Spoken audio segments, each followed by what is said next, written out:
नमस्कार मित्रांनो, आमच्या चॅनलवर नवीन असाल तर चॅनलला नक्की सबस्क्राईब करा, म्हणजे तुम्हाला मालिकेचे नवनवीन एपिसोड सर्वात अगोदर पाहायला मिळतील.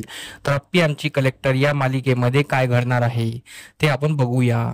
तर अमोल मोमाला शोधत असतो, कारण की त्याला त्या बाबांचा नंबर पाहिजे असतो आणि त्या बाबांचा पत्ता पाहिजे असतो जे भविष्य सांगतात. तर मोनाचा शोधत शोधत तो मोनाजवळ पोहोचतो आणि तो बोलतो, मोमा, मला तू त्या बाबांचा नंबर सांग ना, बाबांचा ॲड्रेस सांग ना. मला ते बाबा खूप खरं सांगतात ना, भविष्य बघतात ना. तर असं अमोल बोलतो. मोमा बोलतो, तुला कशाला कोणाचं भविष्य बघायचं आहे? मोमा बोलतो, मला भविष्य बघायचं आहे. मला विचारायचं आहे त्यांना, ते खरं खरं सांगतात समोर काय घडणार आहे आणि उपाय सांगतात ना.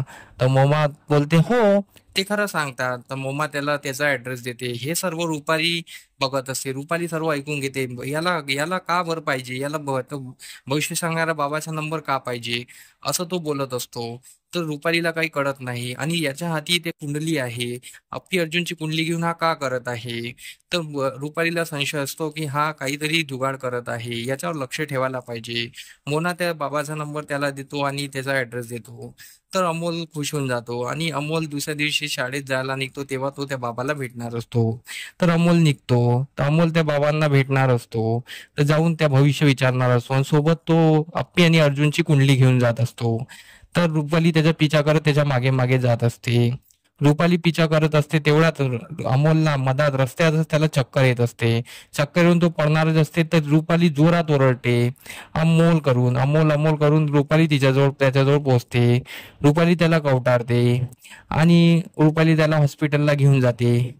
आणि आता समोर हे भाग बघायला खूप रंजक ठरणार आहे. रुपाली त्याला हॉस्पिटलला घेऊन जाणार आहे. रुपाली त्या डॉक्टरकडून चेकअप करवणार आहे आणि ते डॉक्टर त्याचा एक्सरा काढून रुपालीला जे सत्य आहे ते सांगणार आहे. म्हणजेच अमोलच्या डोक्यात गाठ आहे हे रुपालीला कळणार आहे आणि रुपाली हे ऐकून दंग होणार आहे. कारण की अमोल हा फक्त 2 महिन्याचा साथीदार आहे, रुपालीला करणार आहे. तर आता आपल्याला हे पाहणं रंजक ठरणार, रुपाली हे सर्वांना सांगेल का? आणि रुपालीला हे सत्य समजल्यानंतर रुपाली काय रिॲक्ट करेल, रुपालीचं काय होईल, यासाठी आमचे व्हिडिओ बघत राहा. धन्यवाद.